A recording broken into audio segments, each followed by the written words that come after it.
Hello students, class 10th का chapter 9 है, उसका 9.1 एक्सरसाइज है जिसके हमने 1 to 9 सम सॉल्व कर लिए हैं।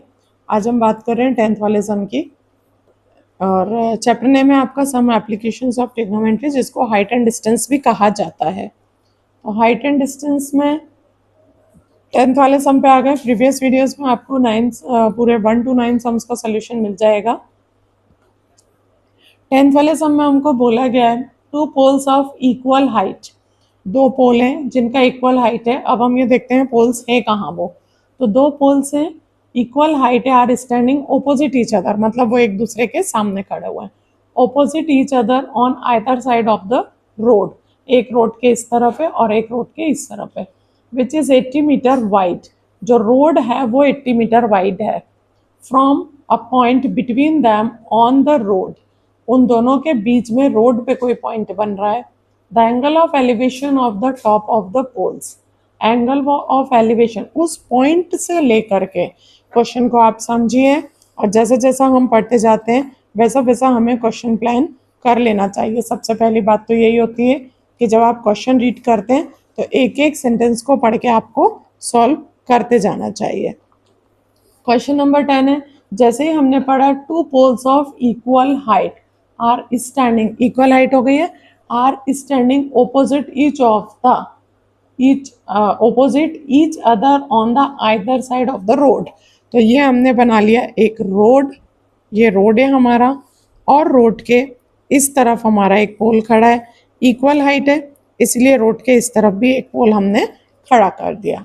अब नेक्स्ट हमको ये बोल रहे हैं which is 80 metre wide, wide मतलब चौड़ा होता है, तो जाहिर है ये रोड की बात हो रही है। 80 मीटर वाइड हमने रोड बना दिया यहाँ से यहाँ तक का। अब नेक्स्ट ये कह रहे हैं from a point between them, उन दोनों के बीच में कहीं एक पॉइंट है जो कि ऑन द रोड है। तो रोड के ऊपर ये बिल्कुल उन्होंने बिटवीन नहीं बोला है, बट बीच में कहीं एक पॉइंट है। तो रोड के बीच में हमने पॉइंट बना दिया। The angle of elevation of the top of the pole is 60 and 30, 60 and 30 का है। तो एक एंगल इस पोल से यहाँ बन रहा है और दूसरा एंगल यहाँ बन रहा है। तो वो एंगल जो ज़्यादा लॉन्ग बन रहा है वो 30 डिग्री का बनेगा, जो ज़्यादा डिस्टेंस पे बन रहा है, और जो कम डिस्टेंस पे बन रहा है वो 60 डिग्री, क्योंकि यहाँ पे इसकी एंगल ज़्यादा हो जाएगी, इसका ये डिस्टेंस कम आ रहा है इस वजह से। तो ये एंगल बना रहे हैं वो, और शायद से हमसे फाइंड द हाइट ऑफ पोल, या यस यही पूछा जाएगा हाइट ऑफ पोल। तो हम किसी भी एक की निकालें, दोनों की हाइट से हमें कोई इशू नहीं आएगा। एनी वन की हम यहाँ पे फाइंड कर सकते हैं। तो यहाँ सबसे मज़े की बात हमको ये है कि हमें यहाँ से यहाँ तक पूरा 80 दिया हुआ है। तो जब ये पूरा 80 है तो आप इसमें से किसी भी एक को ले लें और उसको हमें यहाँ से यहाँ तक हमें मानना होगा, और यहाँ से यहाँ तक। अगर आपने इसे x मान लिया है तो ये पूरा 80 था, तो ये हो जाएगा 80 माइनस एक्स। सबसे पहली बात तो ये है, ये 80 माइनस एक्स मीटर, क्योंकि पूरा 80 था और 80 में से हमने x माइनस कर दिया तो हमें ये मिल गया, इसीलिए हमने इसे माना है 80 माइनस एक्स। अब आपका हो गया ट्रायंगल, हम नेमिंग कर देते हैं। यहाँ a लेते हैं, मैं हमेशा सेम लेती हूँ, ये a हो गया, ये a और ये a डैश हो गया, ये b है और b के साथ b, a डैश के साथ b डैश ले लेंगे और इसको हम नाम दे देते हैं c। तो अब हम सबसे पहले, जब हमने इसे x लिया है तब भी हम सॉल्व कर सकते हैं, और जब हमने 80 माइनस एक्स लिया है हम तब भी इसे सॉल्व कर सकते हैं। तो सबसे फर्स्ट ऑफ ऑल हमको क्या करना चाहिए कि जिसको हमने x माना है हमें उसे सॉल्व कर लेना चाहिए। तो यहाँ पे बात हो रही है हाइट की और बेस की, तो अब हमको ज़रूरत नहीं है बार बार बताने की। जब परपेंडिकुलर अपॉन बेस होता है तो हम tan थीटा लगाते हैं। और हम यहाँ पे लिखेंगे tan theta is equals to perpendicular means a dash b dash upon base हम इतना ही लेंगे b dash c। tan theta, theta हमको गिवन है, कितना आ रहा है, यहाँ है tan 60 degree is equals to हम ले लेंगे a डैश b डैश, हमारे पास गिवन नहीं है बट ये हमारे पास x है, ये ले लिया हमने। साथ में tan 60 का वैल्यू होता है √3 is equals to a dash b dash, और x यहाँ से यहाँ ट्रांसफ़र करेंगे हम अगली स्टेप में। तो ये हो जाएगा √3x is equals to A dash B dash. तो हमें ये पता चला ये हाइट चूंकि इक्वल थी, तो अगर ये √3x है तो ये भी √3x ही होगा। यहाँ पे हमको लिख देना चाहिए इस तरह से मेंशन करके ए डैश बी डैश बराबर ए बी है, ये हमें यहाँ पे लिख देना चाहिए क्योंकि हमने यहाँ ए डैश बी डैश का वैल्यू बना लिया है और इसको इक्वेशन 1 नाम दे दिया है। मैं नीचे नहीं करूँगी, यहीं पे करूँगी ताकि इजी रहे। नेक्स्ट यहाँ पे हमें लिख देना चाहिए था in triangle A dash B dash C. और अब हम बात करेंगे ट्रायंगल, यहाँ पे बात करेंगे इन ट्रायंगल ए बी सी। अब हम ए बी सी की बात करेंगे तो अगेन हम यहाँ पे लिखेंगे tan theta is equals to A B upon B C. tan theta जो यहाँ पे आ रहा है वो हमारे पास आ रहा है tan थीटा 30 डिग्री, और ए बी हमारे पास ए बी ही है, और बी सी हमारे पास यहाँ पे हो गया है 80 माइनस एक्स के साथ में मीटर हो गया है। tan 30 डिग्री का वैल्यू होता है 1/√3। ए बी हमारे पास ऐसे ही है, 80 माइनस एक्स हमारे पास सेम है। यहाँ पे अब बात ये हो जाएगी ए बी को हमने बताया था ए डैश बी डैश के बराबर है, तो अब ए बी की जगह सबसे पहले तो हम क्या रखेंगे, ए डैश बी डैश रख देंगे क्योंकि ये दोनों इक्वल थे, और 80 माइनस एक्स का मीटर हो जाएगा यहाँ पे। अब नेक्स्ट बार में हम ए डैश बी डैश का वैल्यू भी रख देंगे। ए डैश बी डैश का वैल्यू आ रहा है √3x अपॉन 80 माइनस एक्स का मीटर। यहाँ पे हमको क्रॉस मल्टीप्लिकेशन ले लेना चाहिए, ये यहाँ चला जाएगा और ये यहाँ चला जाएगा, दोनों इधर उधर हो जाएंगे। तो यहाँ में 80 माइनस एक्स का मीटर हो जाएगा और √3 मिलकर के 3x बन जाएंगे। अब आगे हम करेंगे 80 मीटर माइनस एक्स के साथ में मीटर नहीं दे रही हूँ, मतलब भी नहीं है क्योंकि मीटर के साथ 80 के साथ ही था, 3x और ये x वहाँ जा कर के हो गया 80 metre is equals to 4x, यहाँ से यहाँ कैंसिल होगा, x is equals to 20 metre, ये मुझे मिल गया x इज इक्वल टू, ये x इज इक्वल टू 20 निकालने के बाद बहुत ही आसानी से हम निकाल चुके हैं। यहाँ पे अगेन हम आ जाएंगे फ्रॉम इक्वेशन 1 और बस हमें क्या कर देना है, √3x is equals to A dash B dash given था, x की वैल्यू यहाँ रख देनी है। तो अब हम ये आगे ले लेंगे और √3 पीछे ले लेंगे, मीटर हमारे साथ में चल रहा है, ए डैश बी डैश आ गया और ए डैश बी डैश जो था वो हमारा पोल था, ए डैश बी डैश ही हमारा पोल था। तो हम यहाँ लिख देंगे the height of pole is, ये है the height of pole is 20√3 metre. एक बार आप पूरे प्रॉब्लम को आसानी से देख लीजिए। जैसा कि क्वेश्चन में गिवन है, 2 पोल्स हैं, 80 मीटर वाइड रोड है, 2 खंबे लगे हुए हैं, दोनों बराबर के हैं, इसीलिए मैंने ए डैश बी डैश और ए बी लिया हुआ है क्योंकि दोनों का हाइट इक्वल है। और ये रोड का चौड़ाई 80 मीटर है, उसमें से हमने एक टुकड़े को x मान लिया तो दूसरा अपने आप 80 में से x कम हो जाएगा। फिर हमने ये वाला लेकर के, ये पोर्शन लेकर के और यहाँ पे निकाल के रख लिया था ए डैश बी डैश का वैल्यू 3x √3x। नेक्स्ट हमने ये वाला लिया, यहाँ पे हमने इस ट्रायंगल ABC के अंतर्गत लिया, वहाँ से हमने x का value x is equals to 20 निकाल लिया और ये x का वैल्यू हमने यहाँ रख दिया है, बस यहाँ पे √3x के साथ में ए डैश बी डैश है, 20 हमने यहाँ रख दिया और ये हमारा पोल का वैल्यू निकल आया। तो नेक्स्ट वाला करते हैं 11th वाला।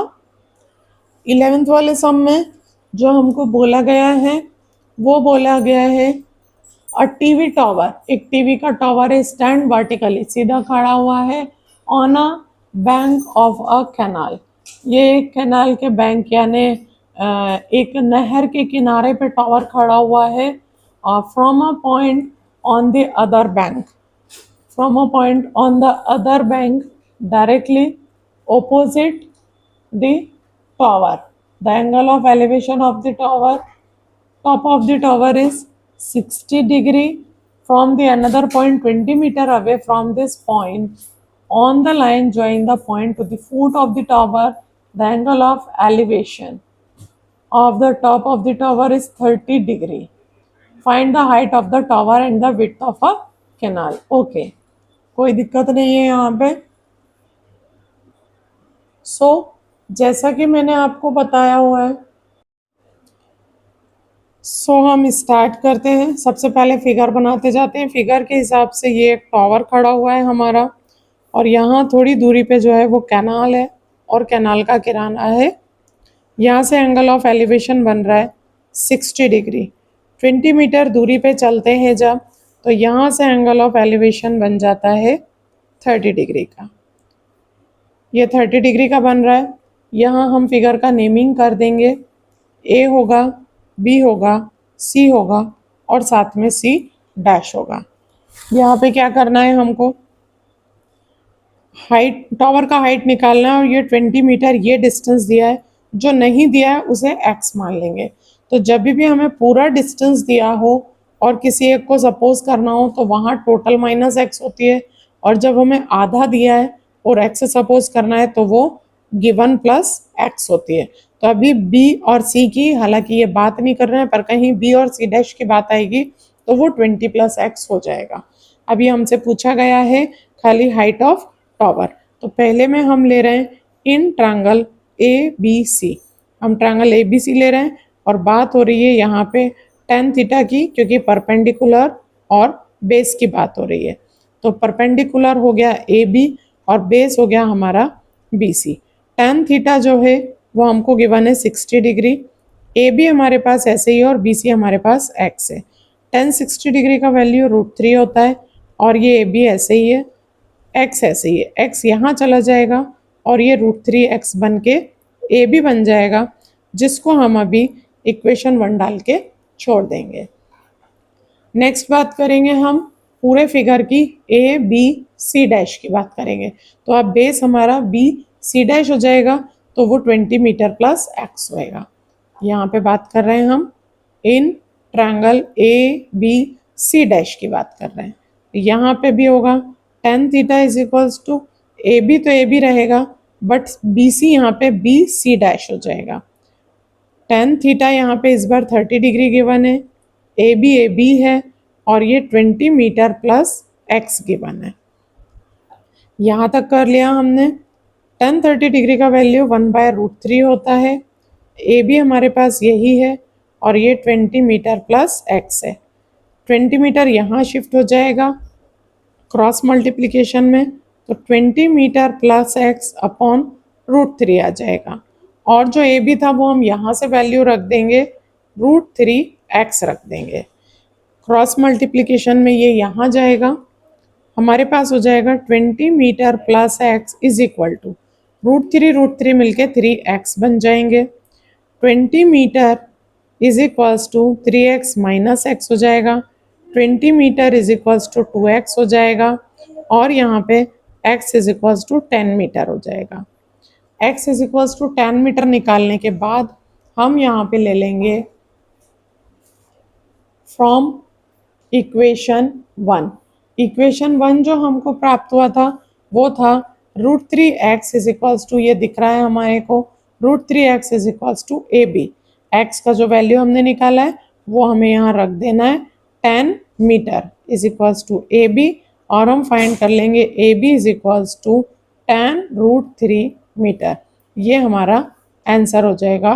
सॉल्व करने के बाद यहाँ पे लिख देंगे height of tower is 10√3 metre. आज इस सम को एक बार फिर आप देख सकते हैं, पूरा बहुत ही इजीली सॉल्व हो गया है ये। tan थीटा हमें 2 बार रखना है, एक बार 60 डिग्री के साथ रखना है, इमेजिनरी वैल्यू बन जाएगा ए बी का। उसके बाद हमें 30 डिग्री के साथ रखना है, और जो हम यहाँ पे x का वैल्यू निकालेंगे, ये हमने x इज इक्वल्स टू निकाला हुआ है 20, इस x इज इक्वल्स टू 20 को यहाँ रख देना है और कुछ नहीं करना है। x की जगह ये जो 10 निकाला था वो 10 रख देना है, तो A B is equals to 10√3 बन जाएगा। फिर भी मैंने यहाँ प्रॉपरली सॉल्व करने के लिए इतना किया है, बाकी हमें डायरेक्टली वैल्यू रखनी है। सो नेक्स्ट हम करते हैं 12th वाला सम। 12th वाला सम हमें बहुत कुछ नहीं दिख रहा है, फिर भी देखते हैं 12th में क्या कहा जा रहा है। तो 12th सम में हमको बोला जा रहा है, बात कर रहे हैं इसी के 12th वाले सम की। 12th वाला सम में बताया गया है हमको, from the top of a 7 metre high building, from the top of a 7 meter high building, the angle of elevation of the top of a cable tower is 60 degree and the angle of depression of its foot is 45 degree. Determine the height of a tower. Question पढ़ते जाएंगे और figure बनाते जाएंगे। यहाँ से हमसे बोला गया है 7 मीटर हाई, यहाँ पे बना लेते हैं। 7 मीटर हाइट का एक बिल्डिंग है हमारा और यहाँ पे हमारा एक टावर है केबल का। यहाँ से जो एंगल ऑफ एलिवेशन बन रहा है वो बन रहा है 60 डिग्री का और इसी पॉइंट से एंगल ऑफ डिप्रेशन बन रहा है वो बन रहा है 45 डिग्री का। इतना हमको दिया हुआ है और ये हाइट हमको फाइंड करना है। अब ये जो आप देख रहे हैं वह एंगल सम एंगल प्रॉपर्टीज़ का बनता है। ये और ये एंगल इक्वल होते हैं 45 डिग्री के।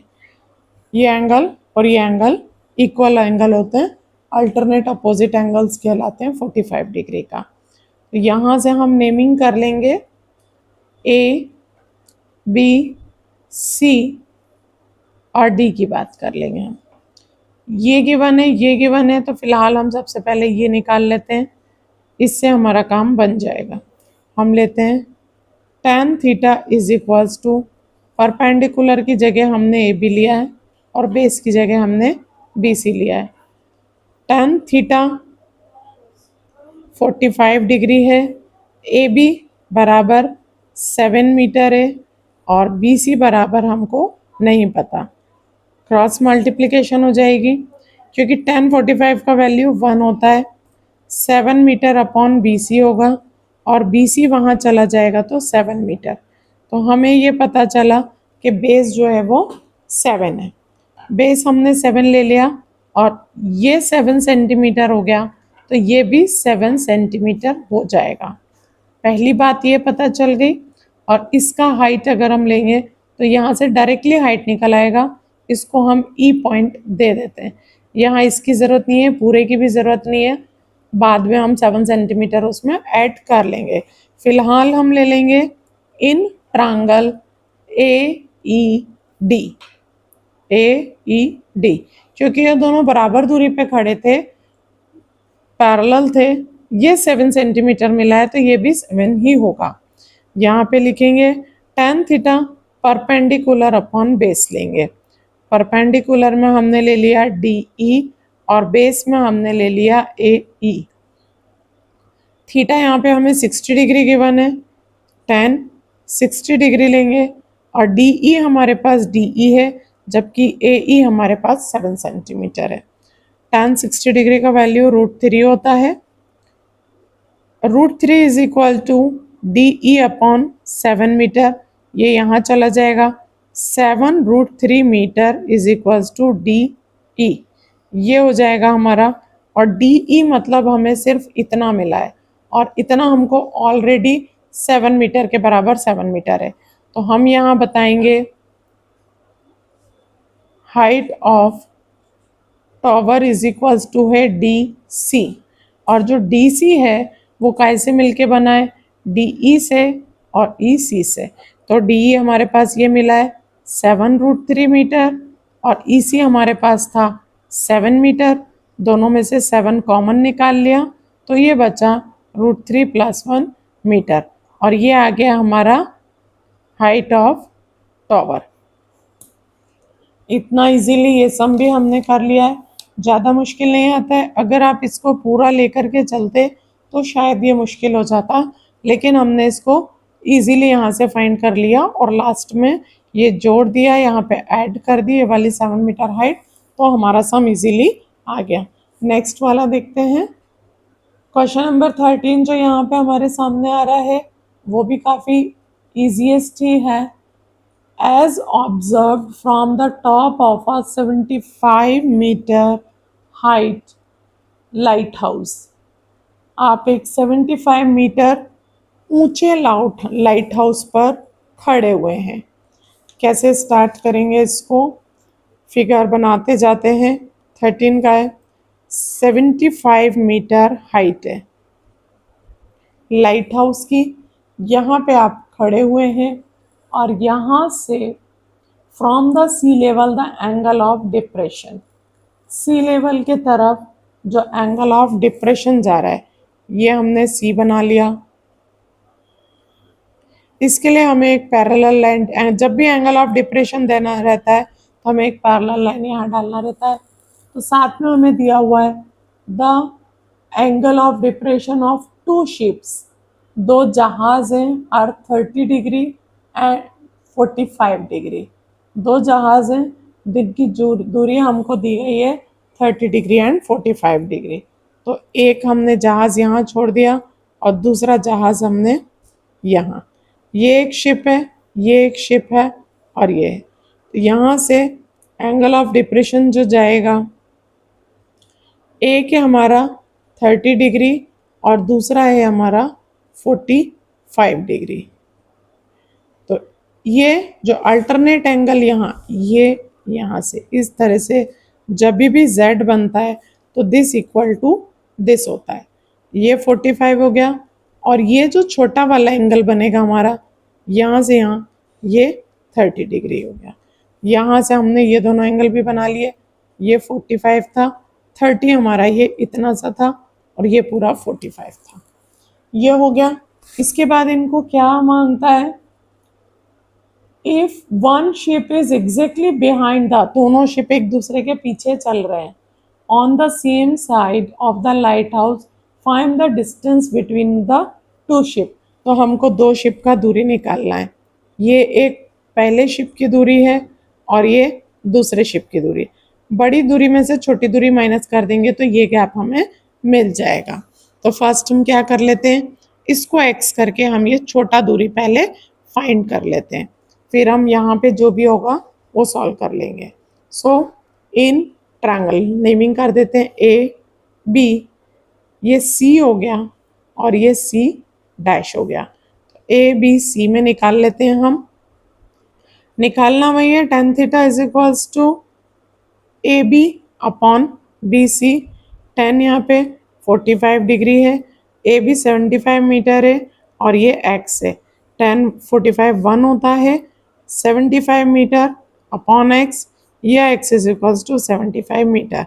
ये हमें पता चल गई कि ये दूरी जो है वो 75 मीटर है। x हमारा फाइंड हो गया 75। तो हम बोल देंगे यहाँ पे x जो था वो था हमारा BC। सो हमको BC फाइंड हो गया है 75 मीटर। नेक्स्ट हम ये पूरा वाला ट्रायंगल ले लेंगे। पूरा वाले ट्रायंगल के लिए हम लिखेंगे in triangle ABC dash. Again लेंगे tan theta is equals to AB upon BC dash. अब के बार tan थीटा जो है वो 30 डिग्री है, AB सेम है 75 मीटर है, BC डैश हमारे पास नहीं है। tan थीटा का 1/√3 होता है, ये 75 है और BC डैश जो है वो हमारा दो चीज़ों से मिलके बना है, BC plus C dash, BC plus C dash. BC जो कि x था 75 मिल चुका है मुझे 75 मीटर और ये मिल गया है 75 metre plus C dash. Cross multiplication लेना होगा, ये इधर जाएगा और ये इधर जाएगा। क्रॉस मल्टीप्लिकेशन के साथ 75 metre plus C dash is equals to 75√3 metre. C dash हमने यहीं छोड़ दिया। 75√3 मीटर में से 75 मीटर ये जो है माइनस हो जाएगा। C डैश करेंगे 75 यहाँ रहेगा और √3 -1 मीटर हमारा यहाँ आ जाएगा और इसी को आंसर माना गया है। √3 -1 का वैल्यू इन्होंने आगे नहीं किया है, इसको आंसर मान लिया गया है। पूरा सम आपको दिखा देती हूँ एक बार मैं। यहाँ इस तरीके से देख लीजिए आप, ये एंगल ऑफ डिप्रेशन है, एंगल ऑफ डिप्रेशन है। यहाँ पे अल्टरनेट एंगल बनता है तो 30 है तो 30 ही हो जाएगा, और ये भी अल्टरनेट एंगल बन रहा है तो 45 ये है तो 45 ही हो जाएगा। देन हमने वैल्यूज पुट कर दिया, एक्स का वैल्यू फाइंड किया है हमने, और एक्स के वैल्यू के साथ दूसरा ट्रायंगल लिया। दूसरे ट्रायंगल में जहाँ एक्स का वैल्यू रखने का था BC, वहाँ पे हमने वैल्यू रख दिया, और 75 माइनस √3 - 1 मीटर जो है वो हमारा आंसर आ गया। नेक्स्ट देखते हैं 14th वाला।